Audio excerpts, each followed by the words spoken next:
Hello, my name is Malik Abbasdab. Welcome to PM Express. They fought tooth and nail in pursuit of one objective, succeeding in achieving an unprecedented feat of a third term in office. Of course, they had a formidable candidate, but in the end, he went home as the only and the first sitting president to serve one term. I'm talking about the opposition National Democratic Congress. Now, they are on a mission to find out where it all went wrong. Is this mission itself going well? When we come back from the break, I will introduce my guest and we will settle for the discussion. Keep watching.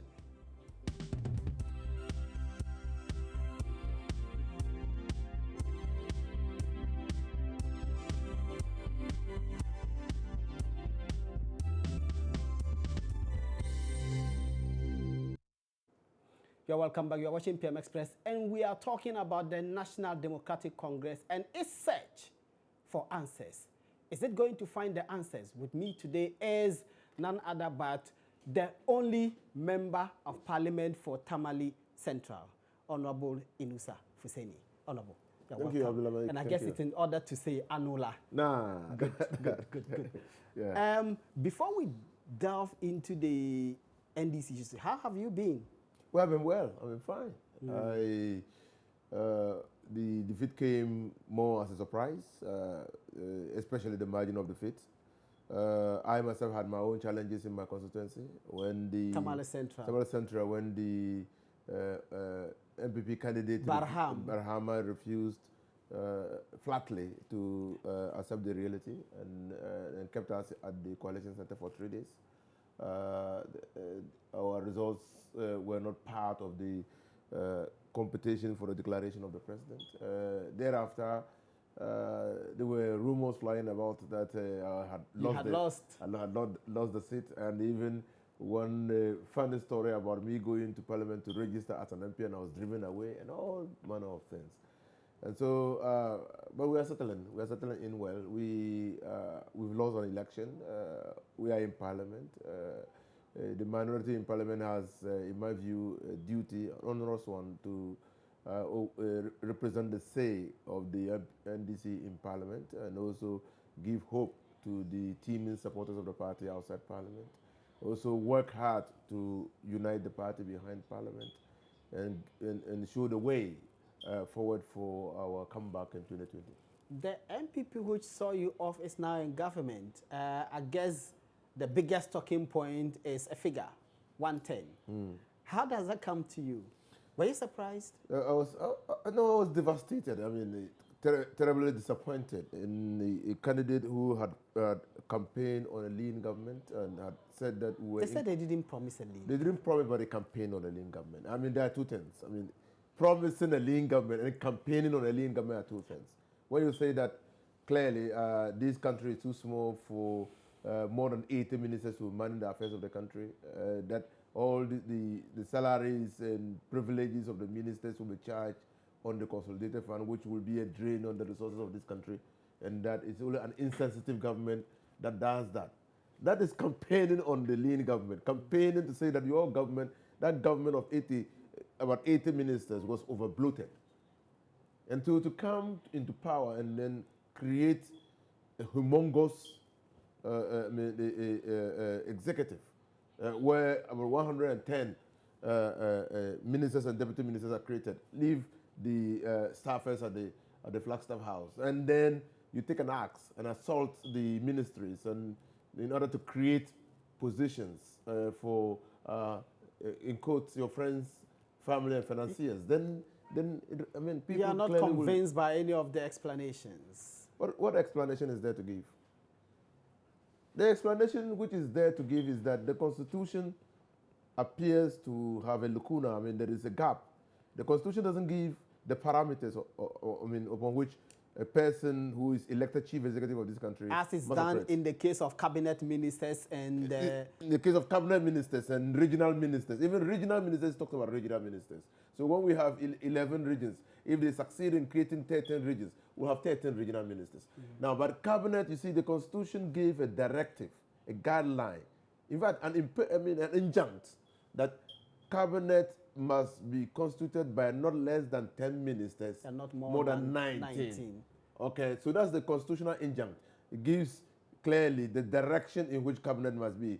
The Constitution thinks that if you're going to have cabinet, a lean cabinet, okay, that cabinet must necessarily be 10. If you are going to have an elephant cabinet, a big cabinet, be more than 19. It shouldn't be more than 19. Did the Constitution fail us by not putting a cap on the number of ministers? The Constitution has not failed us. And when you look at the Article 33 or so of the Constitution, I don't have my Constitution here, but I think Article 33(5) says that practices in other jurisdictions that are intended to skew, I'm just paraphrasing the article, that are intended to skew the democratic principles of any country, okay, can be imported into our country. So we are, as a democracy, we're enjoined to look at other democracies and how they have worked. But if you find wisdom in inserting provisions that create a boundary within which cabinet ministers can be appointed, why not just do same for the ministers? And they did same for the Council of State. That could also be a guide.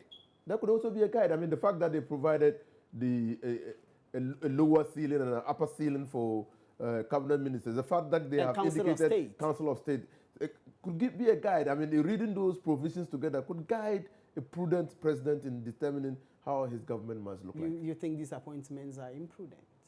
Well, the 110 ministers will have salaries charged on the consolidated fund. The 110 ministers will have houses. The 110 ministers will have vehicles. The 110 ministers will be accommodated. I mean, if they are in their own residences, they will pay allowances for, living in their own residences. If they are not if they are not from Accra, they will have to be accommodated somehow. And so when you computerize, when you put together and aggregate the total expenditure on the consolidated fund, you cannot say that it's prudent. Let's talk NDC. You spoke about the minority and the role of the minority. So far, do you believe that the minority has lived up to expectations? More than to his expectation. I mean, the minority leader has shown clearly that he's up to the task. He's prepared for the job. He's leading the way in the way we attack the policies, in the way we criticize policies, in the way we offer constructive suggestions as to how to improve upon policies that have been brought into Parliament.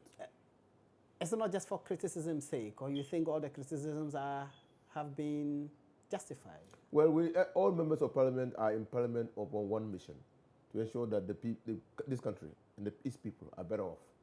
And so when a policy is introduced, you have a duty to try to improve upon the policy. Is the minority divided?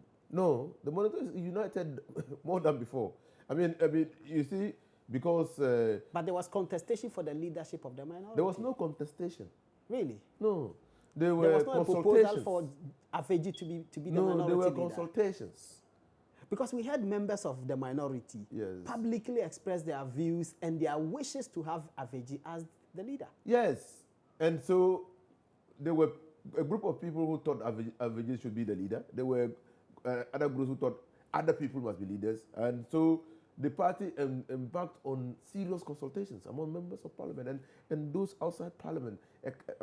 Assess the relative competences of the candidates who were being put forward, the relations with each other, and the way they will champion the cause of the party in Parliament. And they settled on one person, and that's Honorable Haruna Idrisu, and all of us threw our support behind him. And that's... You think there are no reservations at all? There are absolutely no reservations that I know of. No, not at all. Not at all. Let's talk about the search for answers.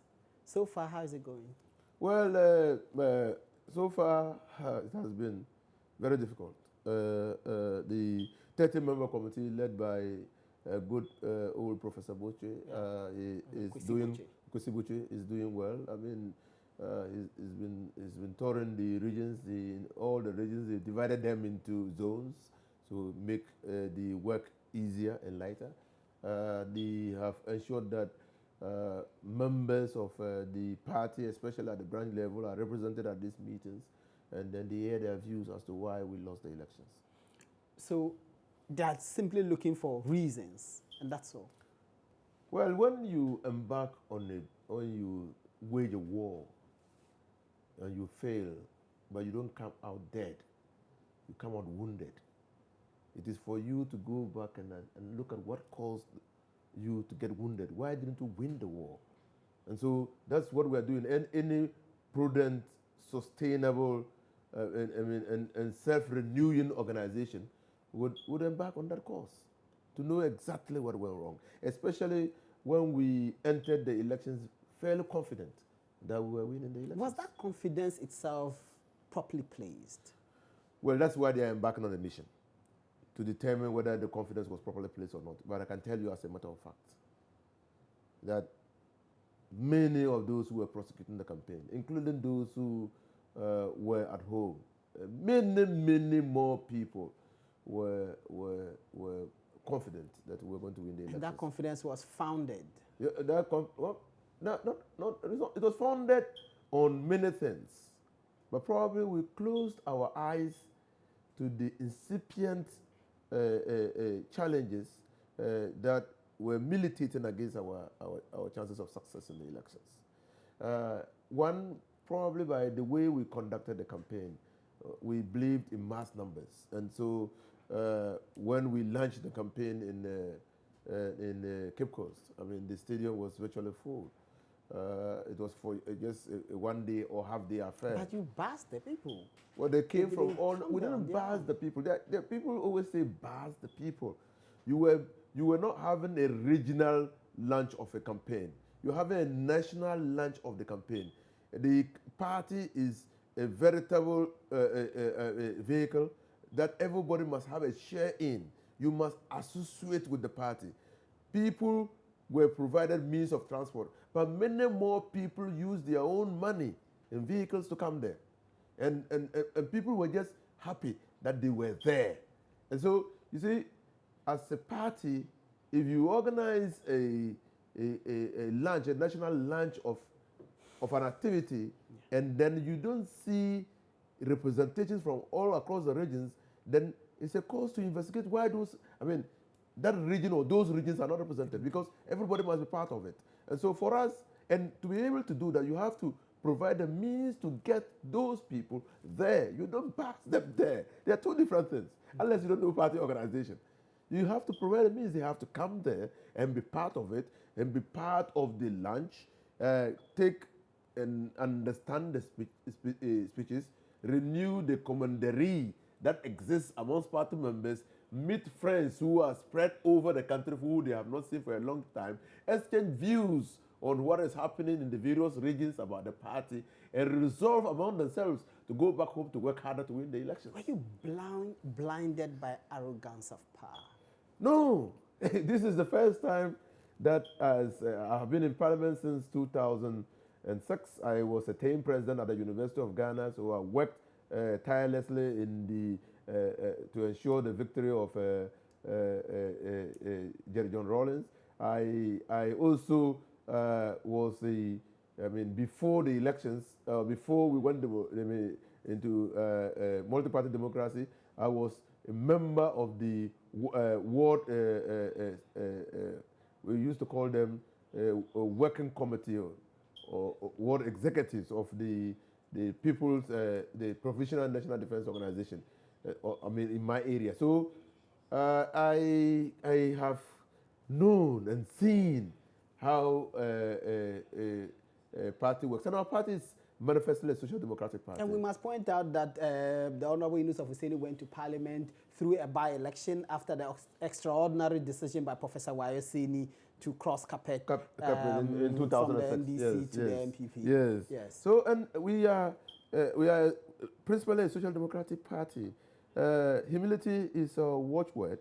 The desire to serve... that may be the case on paper, but in terms of conduct and practice, in reality on the ground, did people feel that this was a humble group of people seeking re-election? Well, maybe. I mean, you see, in politics, perception is it's just reality. And so when people perceive a government as arrogant, especially if the government has been in office for 8 years, then you'll be hard put in trying to explain to them or trying to get them to understand that no, this is not arrogance. I give you the example of corruption. I mean, everywhere we're being touted with corruption because of perceptions and because of acts that were being reported in the newspapers. And then up to now, everybody says, well, the government was incompetent and corrupt and wasteful. And Did you struggle to fend off the attacks? We struggled. I mean, we were constantly reminded that all of us are a microcosm, our conducts are a microcosm of how the party is viewed outside.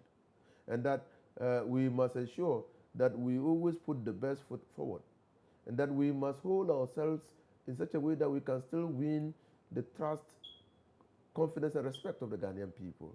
That is only when we have the trust, when we have integrity, the people of Ghana have trust in us, and then respect us for what we do, that they can retain the party. So, I mean, everybody who was a political appointee knew that if he or she did not conduct himself well, or if he or she was viewed in a way that did not sit with the party, that was not in accord with the fundamental values of the party, then you were pushing the party. You had a superstar opposition. By far, a superstar candidate. And his stardom worked in 2012. How did it not work in 2016? Well, if we look at the barrage of attacks, if you look at the issues that were being put, if the first of all, so that's one facet. I mean, I've seen his tweet in which he has said that the cause of our defeat is multifaceted, and I agree entirely with him, because when you are being attacked on matters that border on your leadership style, when people attack you, or from your own party attack you because they feel that they have been excluded, okay, so politics of exclusion. When others have just folded their arms because they feel hard done by. They just think that they ought to have been occupying certain positions, and they were removed from those positions, and they cannot continue to support a presidential candidate who has removed them from those positions. So they feel hard done by, and then they are folding their arms. When the people and in the regions and the areas and the constituencies are clamoring for more, when what you have done is just simply not enough. You see, so you have the barrage of attack, when the expectations of the people were so high that the reality of the situation was that you could not deal with those expectations. Then the gap was there, and the gap kept widening. Okay, now at any point in time, we tried as a party to let our members understand that, look, it's important that, like one old man told me when I was campaigning, you see, we have hope because NDC is in power. And so when you come around and we say we need this and that or that, don't think that we are disturbing. It's a manifestation of the hope and belief we have in the party. Now, the other party, when they win, they know our stance here. We might not have that hope, because that hope will not be founded. The confidence that they will respond to our needs might not be there. And so, yeah, people, so we try to explain to people that it's better for us to continue to be in power so that we can be tackling the problems one at a time. You see, when I was growing up in secondary school, one guy wrote on his vehicle, and I've never forgotten it. He says, problems come in series, but they must be solved tactically in turns. So even our party is made of a teeming number of youth. In fact, our party is a youthful party. And that's a problem. Did you fail to manage expectations? We're managing expectations, but we're managing it within the context of the resources available to the country and the limitations in the use of those resources. Mind you, I mean, every government has a responsibility, and that's why we're saying that the MPP having campaigned on prudence ought to have lived up to their word. Every government has a responsibility to ensure that they don't run this country aground. That resources which are limited should be used prudently and wisely for the benefit of the people. And so even though we wanted to do more for the youth, we couldn't satisfy the needs of almost everybody. You were constrained by we were resources. constrained by resources. And so, but you see, it's politics. The claim is that there was too much waste. That's why those constraints were there. No. We are not talking about waste in government. We are talking about waste, I mean, the youth, the inability of the party to place, for instance, to place a lot of graduates in employment. The inability of the party to, for instance, I'll give you the nurses.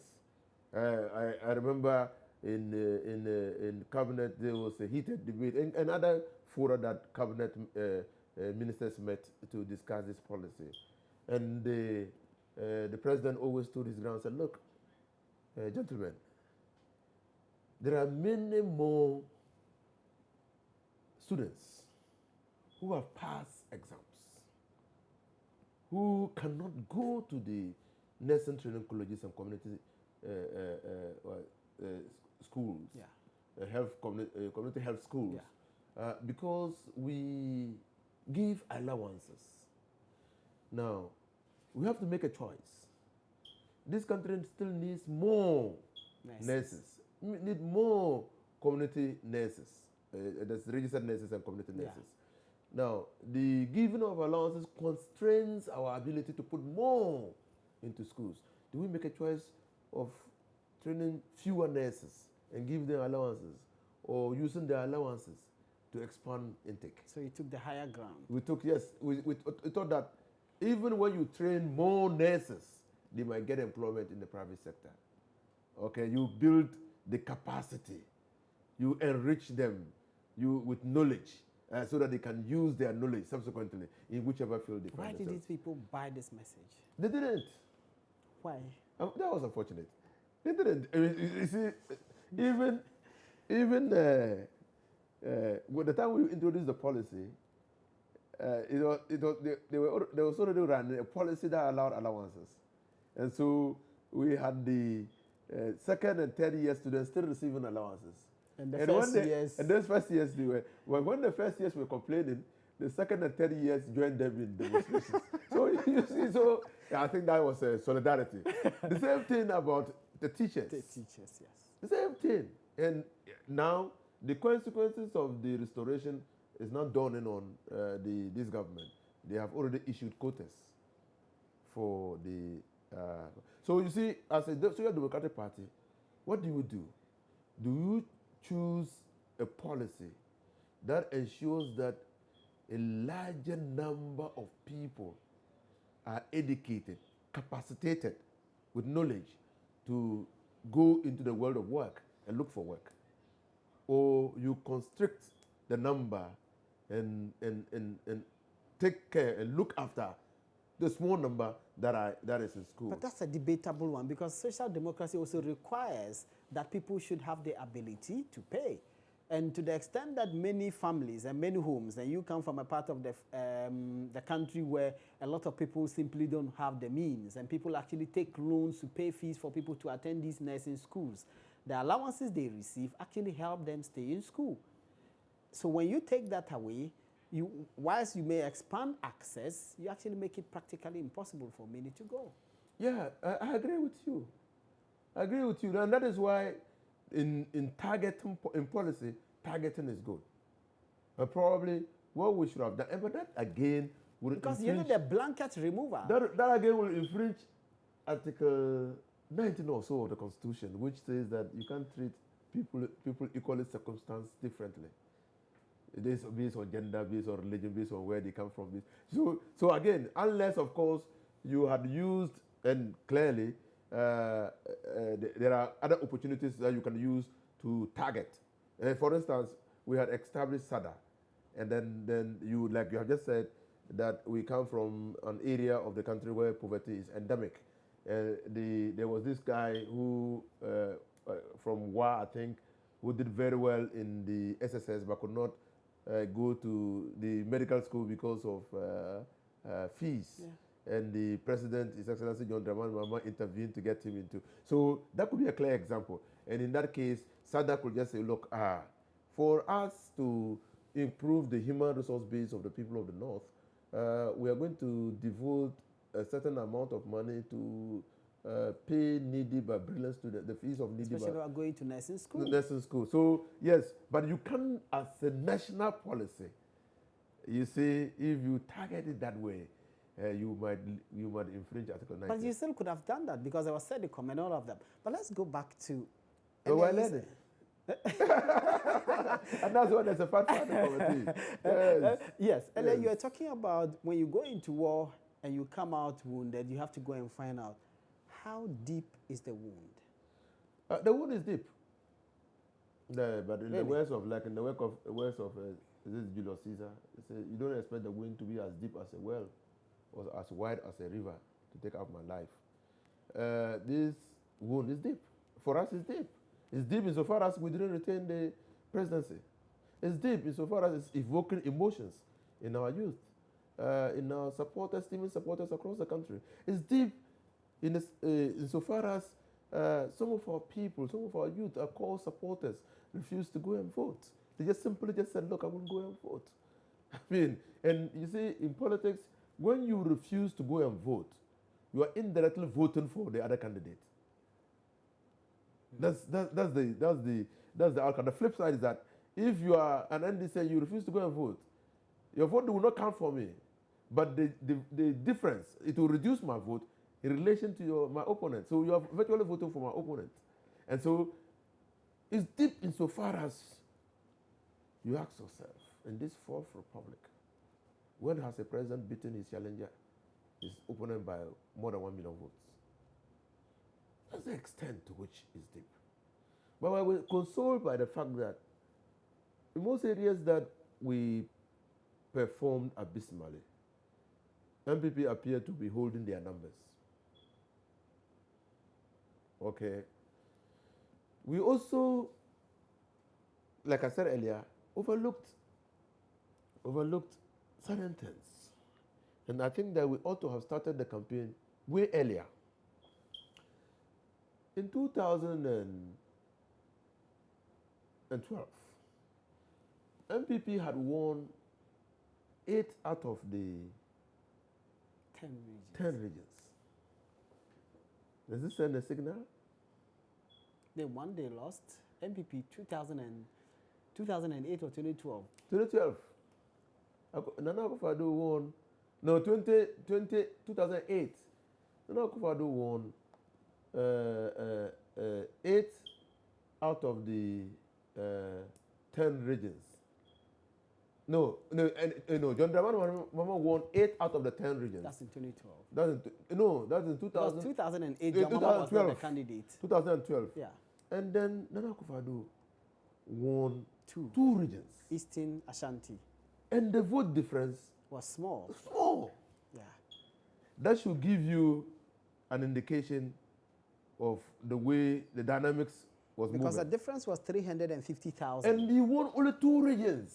Okay.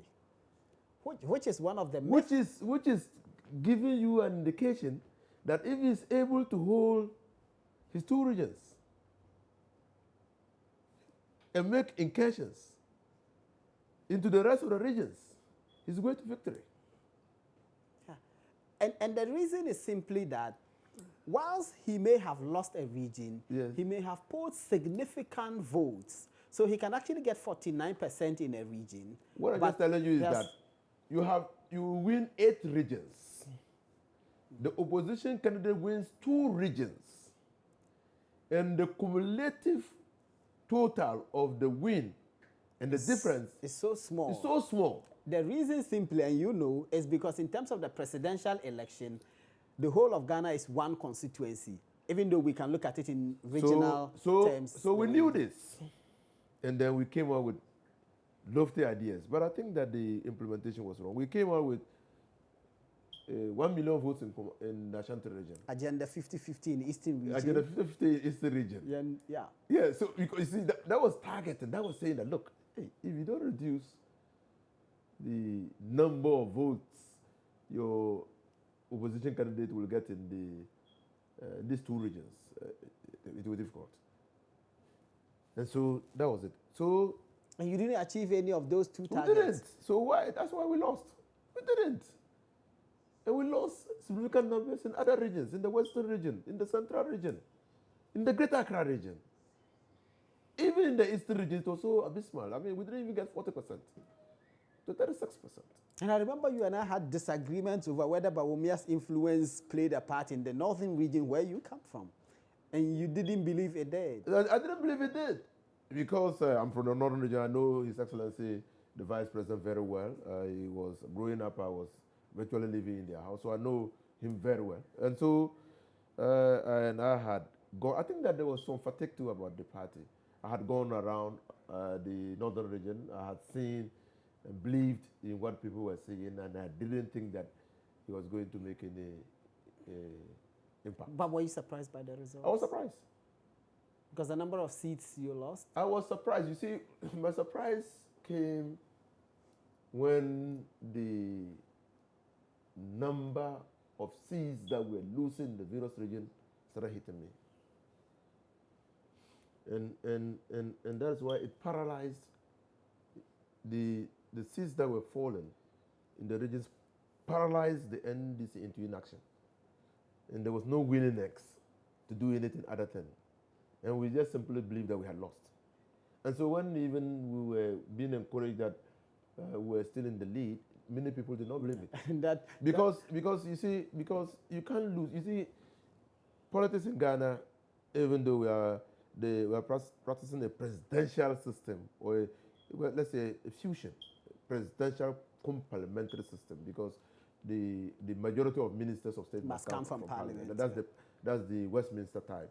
The presidential system is the president of the country derives his mandate directly from the people. Okay, and so normally, if we had just gone strictly presidential, there would not have been that direct correlation between the candidate president, the votes the president will get, and that of like in '92, because we had a presidential separate and a parliamentary separate. No, in '92 we first of all in '92 we were supposed to have the elections the same day, and then so there was some lapse. What I'm saying is that in the strictly presidential system of government, you don't see the direct correlation between the performance of a presidential candidate, and the number of seats the party will do. But in the fusion, in the system like ours, and that came because of our experiences in the Third Republic, when Dr. Hilary Liman's budget was rejected, and then we inserted provisions in the 92 Constitution that has now worked to make Parliament subservient to the executive. Okay, and so every member of Parliament who is contesting elections knows that if his president wins the election, he becomes a potential minister or deputy minister. And so you see, the relationship is so direct that when we started seeing the collapse and the fall of the seats across the country, it was obvious. It was obvious that His Excellency John Dramani Mahama had lost. It was very obvious, unless you are not a political watcher. It was very obvious to me. How much did that affect the psyche of the party? That was devastating. And that is why the 30-member committee, that's why the members are witnessing these nasty developments in some regions. I mean, the loyal members of the party have never forgiven the party for leading them to this state of affairs. Yes, and that brings us to Koforidua. Only yesterday, they went to Koforidua, and young members of the party decided that the regional executive won't be part of the meeting. We have heard Kofi Adams say that means the party is so strong and people are still passionate about the party. Is that not a vote for lawlessness? No, you see, a party, I said it earlier, party is about emotions. And so people act differently when confronted in different situations or with different situations. This election 2016, to my mind, was an election that was conducted by the NDC with the greatest amount of resources. Somehow,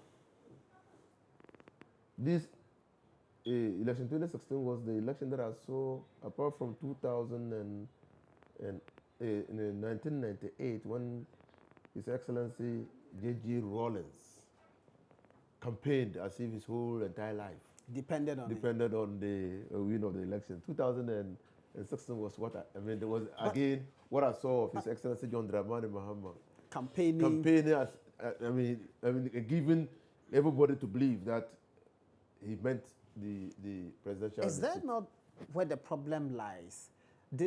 Is it not the case that the party and the government overemphasize the role of resources? And was that not an indication of the party not learning from its own history? Because in 2008, the governing MPP at the time had all the resources and they splashed it. It didn't work for them. Your party didn't have the resources, but you won. 2016, the tables turn, you have the resources, and then you splash it, believing that with the resources you could win. That's poor judgment. We didn't believe that the resources alone would give us a win. We didn't. We didn't. You didn't? We didn't. How could we have? Because you were yourself. Look at His Excellency the President. I remember his rally at Kaswa. He simply lost his voice. Yeah. He was in the central region for 5 days. He was traversing rivers. He was driving on rough terrains. He was going everywhere. That's true. The candidates were everywhere in their constituencies.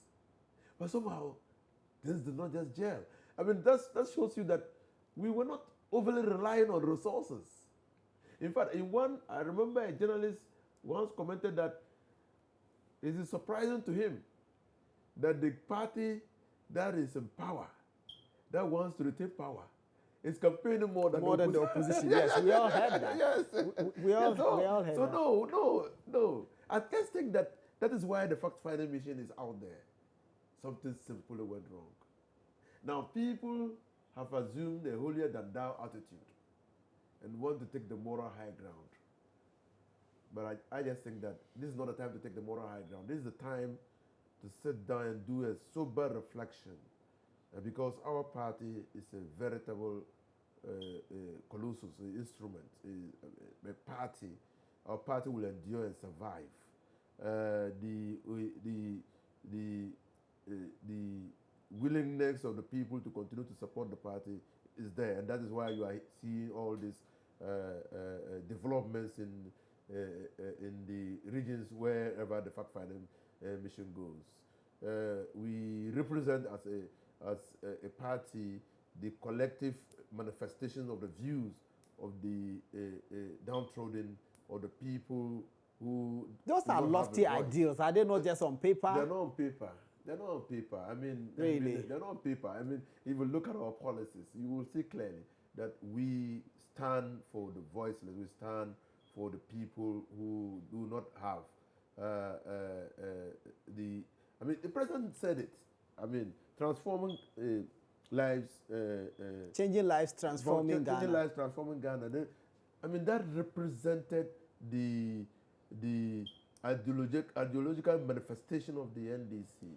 That look, when you put projects, when you bring interventions, when you do innovations, when you encourage people to be entrepreneurial, those people, when you put in structures for those people to have access to education, to have access to potable hot water, to have access to hospitals, you are transforming, you are changing their lives, because they will have better services, a better access to services.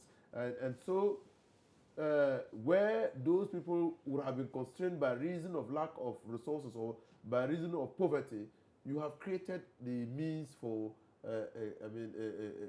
living. I mean, you have improved upon the welfare of the people or the opportunity to have a better life. So that is the ideological manifestation of the NDC. But there are those who see the NDC, whilst that may be the ideological standpoint, deviated markedly from these ideals and noble goals and virtually behaved like, in fact, if to borrow your founder's terms, you had become more property owning than the MPP, which professes to be a property owning party. You were more capitalist in outlook than even the MPP, and that deviation played a part. Malik, I will decline an invitation to comment on the statement of my founder, Jerry Rollins. But just to say that, yes, probably the governments have a saying that if you are if you are making ridges, you will not be able to determine whether your ridge is straight or not. Someone will have to tell you because you are ridging. And so the ridge is behind, the line you are doing is behind. And so probably former President Rollins standing apart from us and looking at what we are doing clearly could come to that conclusion. But we still are, I mean, he gave us NDC. I mean, the 12 tears and blood gave us NDC. I mean, did they heard that he didn't play a part in the campaign? Well, I mean, I was surprised that he had simply folded arms and warned us that we might be on the way into opposition if we didn't refine our acts. I was surprised. At your Sunyani Congress, he said that he will speak, but he will come around and speak after the elections. Was that a premonition? No, that was not. It wasn't? I don't believe so. It was obvious to many that was a premonition. He will speak after the fact. What are you seeking to cure? Because he simply said there were problems that he will not speak to, because if he said anything, they will hold it against him. He will go around after the elections. Malik, my own personal opinion is that if you beget a baby and the baby is not growing the way you want it to grow, you don't say that, I'll wait until you become a man and I'll tell you, and then you become, you start doing all the nasty things and I'll tell you where you went wrong when you're growing up. You don't wait. You tell the baby, growing up, you show the baby how, because that's why there's generational equity. That's why generational gap. You see, your father would have passed on certain values and norms that acquired from his fathers and grandfathers and those things to you, and then you will definitely have to pass it on to your children. That's how human beings, you promote self-renewal, the renewal of the human being. And so just like a party is a social organization. And so there are certain acts that will develop that will not be consistent with the values and norms of the party, the ideology. And so those who have come before, who have lived those values and ideology, have a duty, indeed a responsibility, to tell those who are yet manning the party at any given time that it appears to us that you are deviating from the values and norms of the party. And because everybody has a share in it. You see, when a party is a formation of like-minded people. And as I speak, sometimes I become emotional because that's my party. You understand? And so, I will not understand why someone will say, okay, for me, okay, I will sit down and watch you. Haven't lived those values.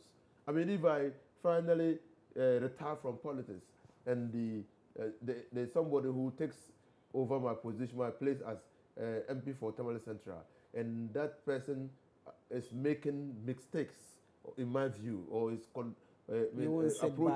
approaching issues differently from how people see it. And as a political leader, I have feedback from the constituency that, look, I will draw that attention. You won't sit back and watch. There was the what happened in Kufuri. I wanted us to see what happened between when the committee went there and the way the boys behave.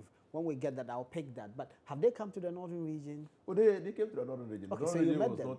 not all that different, but they quickly intervened. So there were agitations in there were agitations, which is not unexpected. I say that it's an invocation of the emotional being of the individual as party members that you simply do not understand why leadership of the party has disappointed us. You see, that's you must look at it that way. And leadership of the party will have to answer for it. You see, and the emotional discharges will happen. But was morale, especially in the northern region, not low even before the elections? I didn't see it. You didn't? I didn't. I mean, again, I mean, it's not morale.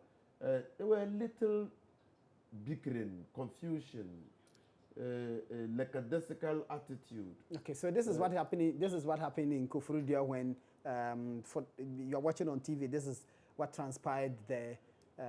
Video of party people. You can see people angry, waving their hands at the place because they wanted to prevent the regional executive from accessing the place. Yeah, so that's what happened there. So in Tamale, you said a similar thing happened. No, Tamale, they didn't prevent anybody from. My understanding, I wasn't part of the Tamale meeting.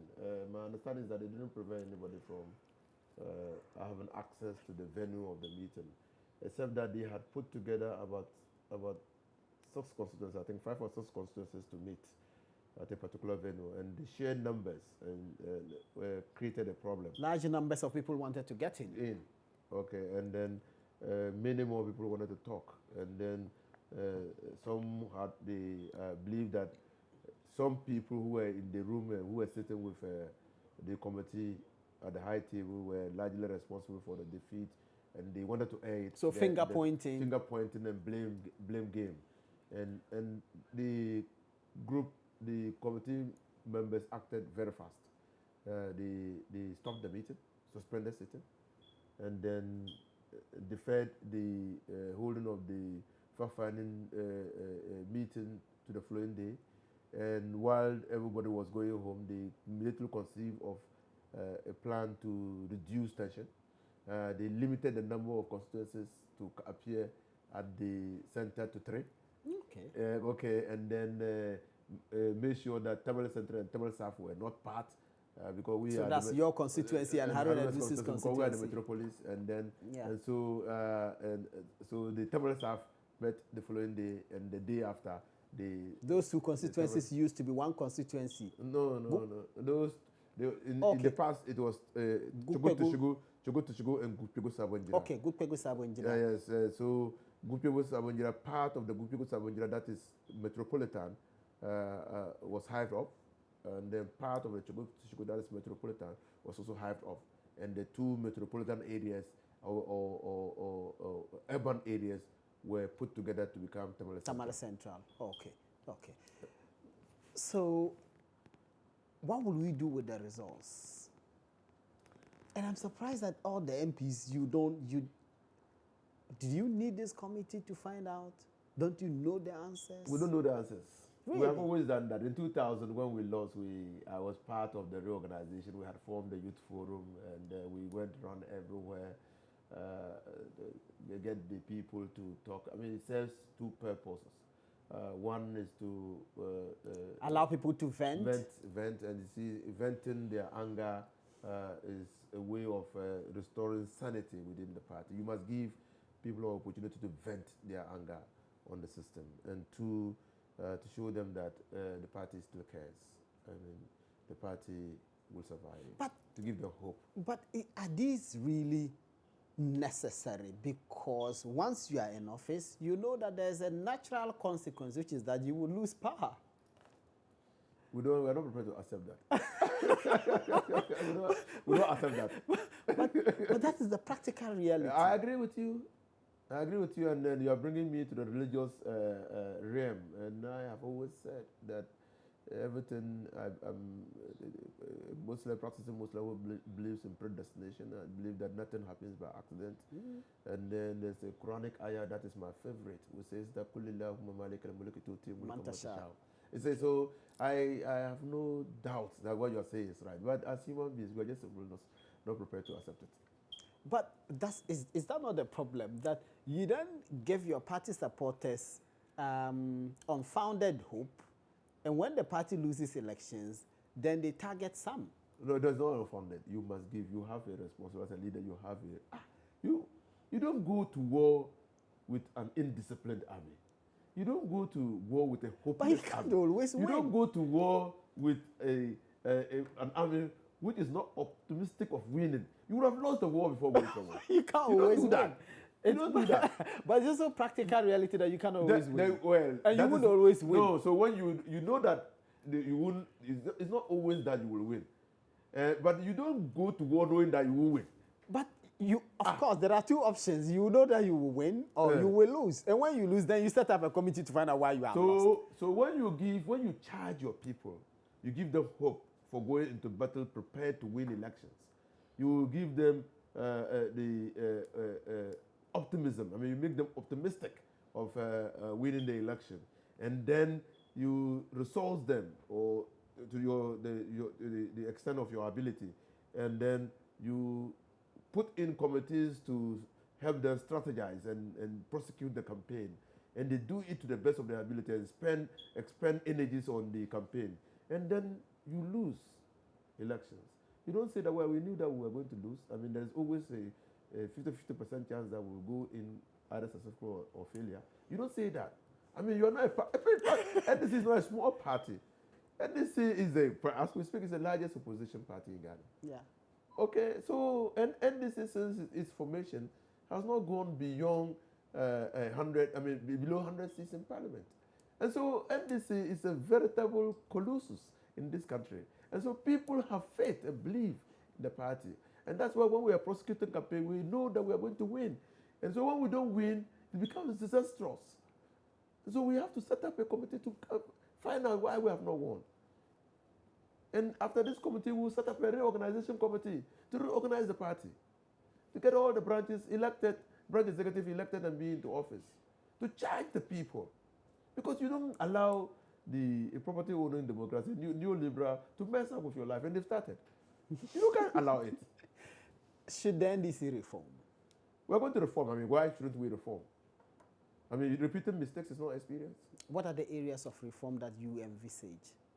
Well, I don't want to preempt the outcome of the report of the committee, okay? But they will look at how the relationship between the party and the presidency, they define clear rules. You see, there were rule conflicts in the campaign that we prosecuted.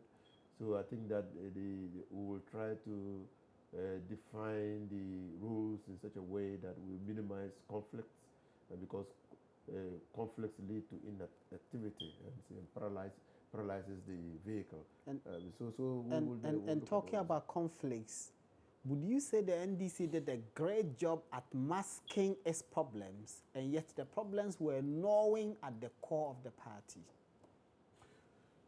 I think that's a very good question. Did we mask the problems? No, we didn't. No, we didn't. Okay. Did we handle the problems in such a way that you didn't put gloss over the cracks? No, we didn't. We didn't. We tried. We first of all appreciated that all human beings are different, and people see things differently. That it is always important to respect the opinions of others who disagree with you. That you can disagree but still work together in furtherance of the common purpose. And so we didn't gloss over. I mean, democracy requires that people think differently and act. Are you not living in denial as parties want to do? No, we are not living in denial. You see, ours is a democracy, and we have always tried to be democratic. You see, the constitution we enjoys political parties to be democratic. Okay, so because this is a democratic experiment, and so all of us must share in it, and so political parties must share in it. Yes, there were fundamental differences, and those differences, in our view, ought not and did not work to prevent the government machinery from continuing to perform its functions. But on hindsight, I think that many Ghanaians also saw our desire to project the party as an institution that, even though had members who disagreed with the party, but still held together on its core ideology and principles as a facade. They didn't believe it. They didn't believe it. That means you did a poor job at selling to the people. Well, they didn't believe it. I don't know what I did a poor job, but they didn't believe it. If they didn't believe it, it means you didn't sell it well. It means that their standards were higher than I expected. And so it means that whatever explanation I was given to them did not meet their There standards. are those who say the executive failed, the national executive failed. And we saw that in 2008 when the MPP lost the elections. At the next Congress, the entire executive was changed. That brought in Jake and Sir John and the rest of them. Nana Ohinintu and the rest. McMahon didn't even seek re-election. Did the NDC's executive, and I know this is a controversial one, did they fail the party? Well, I will not sit in judgment over the executives of the NDC. I know the challenges leadership faced.